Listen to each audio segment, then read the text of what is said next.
اب میں اخیر میں آپ کو یہ میسج دیتے ہوئے عرض کروں گا کہ تمہاری جو زندگی ہے یہ ان قریب ختم ہونے کے قریب ہے۔ بہت کم عمر ہم لے کر کے آئے ہیں دنیا میں، عقل آتے آتے یہاں جوانوں کو 25 سال لگ جاتے ہیں، اس کے بعد شادی کر کے مصروف ہو جاتا ہے، 40 سال تک گھر بناتا رہتا ہے، تھوڑے ہی دنوں کے بعد کمزوری آئی، بڑھاپا آیا اور جانے کی تیاری میں لگ جاتا ہے۔ یہی ہے زندگی، یہی ہے زندگی جس کو شیخ سعدی نے کہا وہ کیا زندگی ہے جس میں بندہ پوری صحت خراب کر دیتا ہے مال کمانے کے لیے، اور جب مال آتا ہے تو صحت اچھی کرنے کے لیے پورے پیسے لٹانے لگتا ہے۔ انہی دو چیزوں میں یہ گھر کر کے ختم ہو جاتا ہے۔ مسلمان کی زندگی یہ نہیں، مسلمان کی زندگی کیا ہے میرے عزیزو؟ ہماری زندگی یہ ہونی چاہیے کہ میں وہ سورج ہوں کہ ڈوبنے کے بعد بھی شفق چھوڑ جاتا ہوں۔ ہماری زندگی وہ ہو کہ ہم کو اللہ نے فرمایا وَأَمَّا مَا يَنْفَعُ النَّاسَ فَيَمْكُثُ فِي الْأَرْضِ، تم اگر نفع دینے والا کام کر کے گئے ہو تو اللہ زمین میں ہمیشہ تمہیں باقی رکھے گا، ہمیشہ تمہارا نام زندہ رکھے گا۔ ان لوگوں کی طرح جی کر کے نہ جانا جن کی تختیاں بھی بجھ گئی، جن کا نشان بھی ختم ہو گیا۔ میرے عزیزو ان کی طرح جیو جو اگرچہ گدڑی پہنے ہوئے پوری زندگی گزار گئے، ٹاٹ کے کپڑے پہن کر کے رہ گئے، چھٹائی پر بیٹھ کر کے رہ گئے، لیکن ہزاروں کا مجمع آج بھی انہیں سلام پیش کرتا ہے۔ آج بھی اپنے گھروں میں ان کے نام کے نعرے لگا کر کے ہم اپنے بچوں کو زندہ کرتے ہیں۔ آج میں تمہیں یہ درس دینا چاہوں گا، اب بدلو اپنی زندگی کو، اب تبدیل کرو اپنی زندگی کو۔ آپ کو ڈرایا جو جا رہا ہے کس بات سے؟ تم بہت زیادہ سوشل میڈیا میں ایکٹیو ہو، تم بہت زیادہ فلمیں دیکھتے ہو، تم بہت زیادہ سیریل دیکھتے ہو، اور یہ پورا ٹولہ یہودیوں کا یہی چاہتا ہے۔ فلموں میں یہی درشایا جاتا ہے، سیریلز میں یہی درشایا جاتا ہے، سوشل میڈیا میں بھی یہی درشایا جاتا ہے کہ مسلمان ڈر جائے، خوف سے سہم جائے، ایسی چیزیں ان کو دکھائی جائیں جس کے بعد یہ سوچنے لگ جائیں نہیں میاں غلطی ہو گئی، ہم کہیں جی نہیں سکتے، سر اٹھا کر کے ہم کہیں جا نہیں سکتے، اپنی نشانیاں بتا نہیں سکتے۔ تم ان کو حقیقت میں سمجھ کر کے اپنے آپ کو چھپانے لگ گئے۔ کئی جوانوں کو میں نے دیکھا داڑھی صرف اس لیے چھلا دیا کہ لوگ مجھے کہیں آتنکوادی نہ کہہ دیں، ٹوپی اس لیے چھپا دیا کہیں مجھے دہشت گرد نہ کہہ دیں۔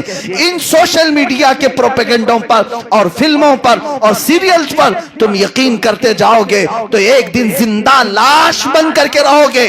انہیں چھوڑو، تم ان کو پڑھنا چھوڑ دو، ان فلموں کو، ان سیریلز کو، ان سوشل میڈیا پر پھیلانے والے پروپیگنڈوں کو نہ پڑھنا، بلکہ میں تمہیں دعوت دیتا ہوں اگر تم مسلمان جوان ہو تو کتابیں اٹھاؤ اور صلاح الدین ایوبی کو پڑھو، کتابیں اٹھاؤ خالد ابن ولید کو پڑھو، کتابیں اٹھاؤ اور شہاب الدین غوری کو پڑھو، اورنگزیب عالمگیر کو پڑھو، ٹیپو سلطان شہید کو پڑھو۔ اس کے بعد فخر کے ساتھ تم زمین پر چلتے ہوئے جاؤ گے، ٹوپی بھی لگاؤ گے، داڑھی بھی رکھو گے، اور فخر سے یہ کہو گے میں غلام مصطفیٰ ہوں، دنیا میں آیا ہوں امن قائم کرنے کے لیے۔ بے شک سبحان اللہ، نعرہ تکبیر، نعرہ تکبیر، نعرہ رسالت، مسلک اعلیٰ حضرت شہدائے کربلا، سرزمین پیپلسانہ۔ عزیزان گرامی، ڈرنا تو اس چور قوم کو چاہیے جن کے پاس لوٹا ہوا مال ہے، جو لٹیرے ہیں یا جو گندگیوں میں پڑے ہوئے ہیں، ڈرنا تو ہونے چاہیے۔ اللہ نے تمہارے چہرے سلامت رکھے۔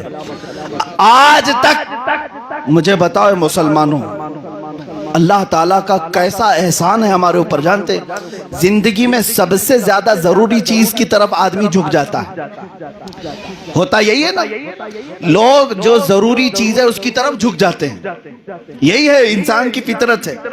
میں سمجھتا ہوں ہماری زندگی کی سب سے زیادہ ضروری چیز کھانا پانی ہے نا، اس کے بغیر کہاں رہے گا آدمی؟ کھانا، رزق ہماری زندگی کی سب سے زیادہ ضروری چیز ہے، مگر مولا قدیر و جبار نے انسان کو کیسے رکھا دیکھا۔ جانور جب چارہ کھاتے ہیں تو سر جھکا کر کھاتے ہیں، زبان چارے تک لے جاتے ہیں، چاٹ کے کھاتے ہیں، لیکن تم جب کھانا کھاتے ہو تو ہاتھ میں لقمہ لے کر سر تک لے جاتے ہو۔ ہوتا یہی ہے کہ آپ تو پلیٹ چاٹ کر کے تو نہیں کھاتے، منہ جھکا کر نہیں کھاتے، لقمہ ہاتھ میں لیتے ہو اور منہ تک لے جا کر کھاتے ہو۔ کیوں؟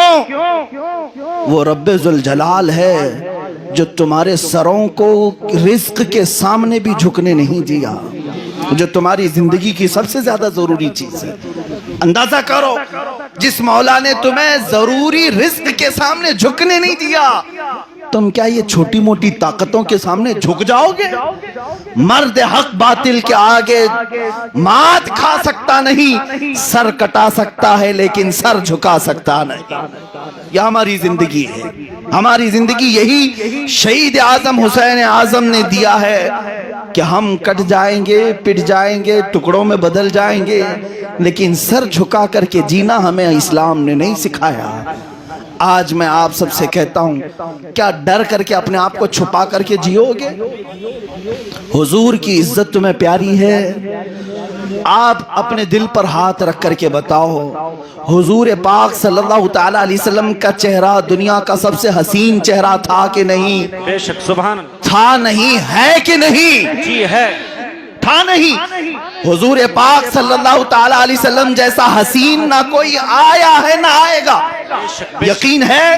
جی، حضور پاک کا چہرہ جب سب سے زیادہ حسین تھا تو اس حسین چہرے کی علامتیں کیوں تم کاٹ کر کے گٹر نالیوں میں پھینکتے ہو؟ تم کیوں کسی فلموں میں ناچنے والے کی پیروی کرنے لگ گئے؟ تم کیوں کسی نچنی اور مجرا کرنے والوں کے فین ہو گئے؟ ٹک ٹاک کے بادشاہ بننے لگ گئے، پب جی کے غلام بن گئے۔ اے جوانوں، تمہیں اس لیے نہیں پیدا کیا گیا، تمہاری نسبت رسول پاک سے ہے۔ تمہیں پتا ہے قبر میں جاؤ گے تو نہ کوئی ٹک ٹاک کا ہیرو آئے گا، نہ کوئی فلموں کا خان آئے گا۔ تمہیں پتا ہے قبر میں جانے کے بعد فرشتے مجھے ان سارے ظالموں کو دکھا کر نہیں پوچھیں گے، مجھے اگر آخری سوال پوچھیں گے تو مدینے کے تاجدار کے بارے میں پوچھیں گے۔ بے شک، بے شک، سبحان اللہ، یہی سوال ہوگا، سب کو یقین ہے۔ فرشتے منکر نکیر یہ پوچھیں گے، ما کنت تقول فی حق هذا الرجل، اس رجل، اس آدمی، اس رسول کے بارے میں تو دنیا میں کیا کہتا تھا؟ کیا کہو گے؟ کیا کہو گے؟ آج میں آپ کو بتاؤں، مجھ سے ملنے کے لیے آنے والے میں نے دیکھا ہے، کئی لوگ جو ملنا چاہتے ہیں ان کو دیکھا، عام زندگی میں رہتے ہوں گے الگ الگ انداز میں، ملنے کے لیے جب آئے کرتا پائجامہ پہن کے آئے، ٹوپی لگا کر کے آئے، عطر بھی لگا کر کے آئے، خصاف ہو کر کے آئے، صرف اس لیے کہ مفتی صاحب ہیں یا مولانا ہیں، عالم دین کی عزت کرتے ہیں، علماء سے ملنے کے لیے جاتے ہیں، سر پہ ٹوپی رکھ لیا اور کپڑے اچھے پہن لیے، خوشبو لگائے۔ میرے عزیزو، جب ہم جیسوں سے ملنے کے لیے تم اپنے لباس بدل لیتے ہو تو قبر میں جب مدینے کے تاجدار سے ملنے کا وقت آئے گا تب کی کیا تیاری کی؟ کیا بات ہے، کیا بات ہے، بہت اچھا، کیا تیاری ہے تمہارے پاس؟ اچانک تمہارا لاشا اٹھا لے جایا جائے گا، جس دن تم دفن کر کے آ جاؤ، جب تم دفنائے جاؤ گے تم ہزار چاہ کر کے بھی اس قید خانے سے نہیں نکل پاؤ گے، نہیں آ پاؤ گے۔ آج تک سنا کبھی کسی قبرستان سے مردہ اٹھ کر کے بھاگا ہے؟ جیل توڑ کر کے جانے والے قیدی تو ہوتے ہیں، قبر توڑ کے آنے والا کوئی مردہ نہیں، رہنا وہی ہے۔ حضور پاک صلی اللہ علیہ وسلم کو منہ دکھانے کے لیے جا رہا ہے ایک مسلمان، تیاری کیا ہے تمہارے پاس؟ اگر میرے آقا نے قبر میں مجھ سے پوچھ لیا کہ تم میرا ہے، تو کہتا ہے میں اللہ کا رسول ہوں، لیکن تیری زندگی تو کچھ اور بتاتی ہے، تو نے چہرہ کسی اور کی طرح کیا ہے، تو نے لباس کسی اور کے پہنے ہیں۔ بعض بزرگوں نے تو یہاں تک لکھا ہے کہ اس وقت رسول پاک اپنا چہرہ پھیر لیں گے اور کہیں گے خبردار میری طرف دیکھنا مت، قبر میں فرمائیں گے میری طرف دیکھنا مت۔ عزیزان گرامی، دنیا کی اس فانی زندگی میں غیروں کی جے وجے پکارتے ہوئے اپنے آپ کو برباد نہ کرو، تھوڑی سی زندگی باقی ہے تمہارے پاس، جیو تو رسول اللہ کے لیے جیو، جانا وہی ہے۔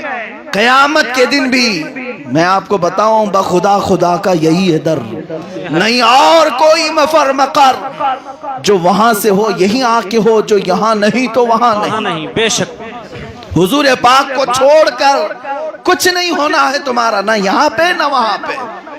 یہاں پہ بھی کچھ نہیں ہوتا، عزت تمہاری خطرے میں ہے، اور وہاں پر بھی یہی ہوگا۔ اس لیے اس نقطے پر آ جاؤ جس نقطے پر اقبال نے ہم سب کو جمع کیا تھا۔ قلندر لاہوری ایک عاشق رسول گزرا ہے، اقبال صرف شاعر نہیں تھا، دلوں کو بدلنے والا تھا۔ اس نے بہت پہلے یہ پکار کر کہا تھا، تمہاری ترقی کا راز اے مسلمانوں، تمہاری عزت کا راز، تمہاری پوری دنیا پر چھا جانے کا راز صرف اتنا ہے کہ محمد سے وفا تو نے تو ہم تیرے ہیں۔ یہ جہاں چیز ہے کیا لوح و قلم تھے، بے شک سبحان اللہ۔ وہ صحابہ تھے، حضور سے وفا کرتے رہے، محبت کرتے رہے۔ کیسی وفا، کیسی محبت! اللہ اللہ، عمر فاروق کو دیکھو، گھوڑے پر بیٹھ کر جا رہے ہیں، ایک درخت کی ٹہنی لٹکی ہوئی تھی، اس پر اپنا امامہ الجھا دیا، لٹکا دیا، امامہ کھل گیا، پھر امامہ باندھ لیا اور گھوڑے پر بیٹھ گئے۔ یہ بھی کوئی عمل ہوتا ہے؟ صحابہ نے پوچھا، جان بوجھ کر کہ آپ نے درخت میں اپنا امامہ کیوں الجھا دیا؟ حضرت عمر کہتے ہیں، کچھ دن پہلے اس راستے سے میں گزر رہا تھا اور یہ درخت کی ٹہنی تھوڑی نیچے لٹکی ہوئی تھی، حضور پاک میرے ساتھ تھے، چلتے چلتے اچانک میرے نبی کا امامہ الجھ گیا تھا، میرے آقا صلی اللہ علیہ وسلم کا امامہ ٹہنی سے الجھ گیا، کھل گیا، میرے آقا نے واپس امامہ باندھ لیا۔ آج اس راستے سے گزر رہا تھا، مجھے میرے نبی کی ادا یاد آ گئی، مجھے میرے نبی کا عمل یاد آ گیا۔ نہ قرآن سے یہ واجب ہے، نہ حدیث سے یہ واجب ہے، مگر باوجود اس کے عمر ابن خطاب نے اگر یہ عمل کیا تھا تو یہ ان کی وفا کی علامت ہے، میرے آقا سے محبت کی علامت ہے۔ اے سنی مسلمانوں، اسی لیے اللہ تعالیٰ نے ان صحابہ کو مرتبہ کیا دیا تھا، مرتبہ کیا دیا تھا، جس کو اقبال یوں کہتا ہے کہ ہمارا حال تو تاریخ میں یہ تھا، دی اذانیں کبھی یورپ کے کلیساؤں میں تو کبھی افریقہ کے تپتے ہوئے صحراؤں میں، ٹل نہ سکتے تھے جنگ میں اگر اڑ جاتے تھے، پاؤں شیروں کے بھی میدان سے اکھڑ جاتے تھے، حق سے سرکش ہوا اگر کوئی تو بگڑ جاتے تھے، ارے تیغ کیا چیز ہے، ہم توپ سے بھی لڑ جاتے تھے۔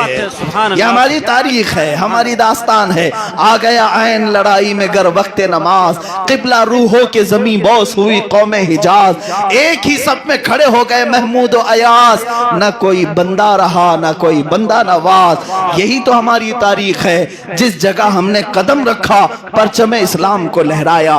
افریقہ کے جنگلات میں وہ صحابہ گئے، بربر قوم کو فدایان مصطفیٰ میں تبدیل کیا۔ یورپ کی سرزمین پر اترے وہ صحابہ، اندلس کی سرزمین پر پرچم اسلام لہرایا۔ ہندوستان میں محمد بن قاسم میرے نبی کی نشانیاں لے کر کے آیا، 19 سال کا جوان تھا لیکن پرچم اسلام لہرا کر چلا گیا۔ آج تک اسلام اس کی تاریخ کو دہرا رہا ہے۔ وہ جہاں جاتے مولا ان کے لیے میدان کشادہ کرتا تھا، وجہ صرف یہی تھی جس کو اقبال نے کہا، ان کے جو ہم غلام تھے خلق کے پیشوا رہے، ان کے جو ہم غلام تھے خلق کے پیشوا رہے، ان سے پھرے جہاں پھرا پھر آئی کمی وقار میں۔ اس لیے میرا یہ میسج اقبال کی زبان سے کہوں گا، اٹھو قوت عشق سے ہر پست کو بالا کر دو، دہر میں نام محمد سے اجالا کر دو۔ اور اعلیٰ حضرت بریلوی فرماتے ہیں، اے مسلمانوں یہ عقیدے کے ساتھ جیو، اللہ پھر تمہیں قوت و طاقت عطا کرے گا۔ وہ عقیدہ کیا ہے؟ انہیں جانا انہیں مانا، نہ رکھا غیر سے کام، انہیں جانا انہیں مانا، نہ رکھا غیر سے کام، للہ الحمد میں دنیا سے مسلمان گیا۔ اے مسلمانوں، کیا آج اپنی پوری آب و تاب کے ساتھ، تم اپنے ہوش و حواس کے ساتھ رات کے اس اندھیرے میں اس نعرے کو لگانے کے لیے تیار ہو کہ آج آپ سے بہت مرتبہ پوچھا گیا ہوگا الگ الگ انداز میں، مگر میں یہ فقیر اس لیے حاضر آیا کہ ڈوبتے ہوئے خون کو پھر سے گرما دوں، مرجھائے ہوئے دلوں کو پھر سے میں تازہ کروں، صرف نام مصطفیٰ کے ذریعے سے۔ اے جوانوں بتاؤ، زندگی جتنی باقی ہے، ابھی جتنی سانسیں باقی ہے، کیا یہ بقیہ سانسوں کو، یہ بقیہ زندگی کی رمق دمق کو میرے نبی کے نام پر قربان کرنے کے لیے تیار ہے؟ انشاءاللہ۔ کیا ہم اپنی گردنوں کا نذرانہ لے کر اس رسول کردگار کی بارگاہ میں پیش کرنے کے لیے تیار ہے؟ لبیک یا رسول اللہ، لبیک لبیک لبیک یا رسول اللہ، لبیک لبیک لبیک یا رسول اللہ، لبیک۔ آخر دعوانا